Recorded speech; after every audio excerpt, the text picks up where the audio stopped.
Halo guys, jadi kita sekarang belajar ANC. ANC itu adalah abbreviation dari antenatal care. Nah, antenatal care ini definisinya adalah suatu kegiatan berupa layanan yang diberikan oleh tenaga medis kepada ibu hamil mulai dari masa konsepsi hingga masa kelahiran. Nah, tapi ini bukan berarti full gitu ya, setiap hari selalu diberikan layanan, enggak gitu ya. Jadi sebenarnya ANC ini dilakukan minimal 6 kali gitu ya. Minimal 6 kali. Jadi enggak bukan berarti setiap hari gitu. Nah, antenatal care ini sebenarnya punya nama lain, yaitu prenatal care. Cuman ini prenatal care ini kurang lazim sih ya digunakan gitu ya. Kenapa bisa sama? Karena antenatal itu kan balik lagi gitu ya. Ante itu kan artinya sebelum. Natal itu kan lahir gitu ya. Demikian juga prenatal tuh, pre itu sebelum natal itu lahir gitu ya. Jadi maknanya sama. Nah, jadi ANC ini wajib nggak sih? Wajib gitu ya. Jadi pada ibu hamil ANC ini wajib untuk dilakukan. Nah, tujuannya itu apa gitu ya? Tujuan umum gitu ya, general goal dari antenatal care ini adalah gue bagi dua. Pertama, hubungannya dengan sang ibu dan hubungannya dengan sang janin gitu ya. Hubungannya dengan sang ibu, tujuan antenatal care ini adalah pertama untuk improve atau meningkatkan kesehatan dari sang ibu baik sebelum janinnya lahir, baik saat kelahiran maupun setelah sudah lahir gitu ya, bayinya sudah lahir. Nah, yang kedua adalah mengurangi morbiditas atau mortalitas atau angka kematian dari ibu dan termasuk juga janin gitu ya. Nah, yang ketiga itu adalah mengurangi risiko sang ibu terkena penyakit pasca kelahiran gitu ya. Nah, yang keempat itu adalah mempersiapkan sang ibu supaya ibu ini memiliki peran sebagai orang tua gitu ya waktu nanti mengurus anak dan sebagainya. Nah, itulah tadi tujuan umum antenatal care, hubungannya dengan ibu atau juga dengan family gitu ya, atau keluarga.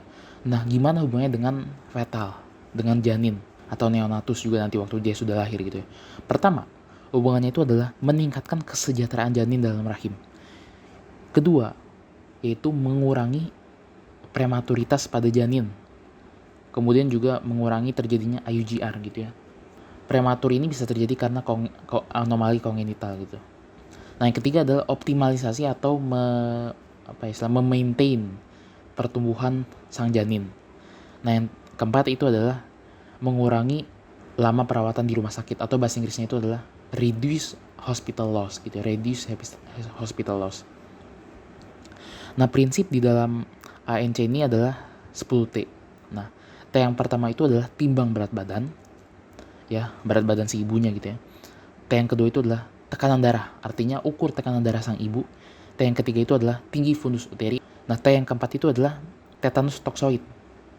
Tetanus toxoid itu ialah suatu imunisasi ya, nama lainnya TT, yang akan diberikan pada sang ibu hamil. Selanjutnya itu adalah tentukan status gizi sang ibu menggunakan lila. Lila itu adalah lingkar lengan atas. Nanti kita ukur lingkar lengan atasnya gitu ya. Nanti kita tahu status gizi sang ibu hamilnya.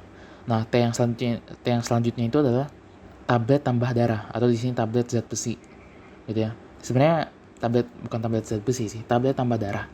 Tapi di dalam tablet tambah darah ini isinya itu adalah ada zat besi dan juga ada asam folat. Nah, pemberian tablet tambah darah ini minimal 90 hari gitu ya selama kehamilan. Nah, yang selanjutnya itu adalah tes terhadap PMS atau penyakit menular seksual. Contohnya apa? HIV, hepatitis, malaria gitu ya. Tes selanjutnya itu adalah tentukan presentasi dan detak jantung janin. Kemudian tes selanjutnya itu adalah tata laksana kasus, dan yang terakhir itu adalah temui cara atau konseling kepada dokter atau para medis. Nah, ini yang terakhir gitu ya. Jenis pemeriksaan pelayanan antenatal.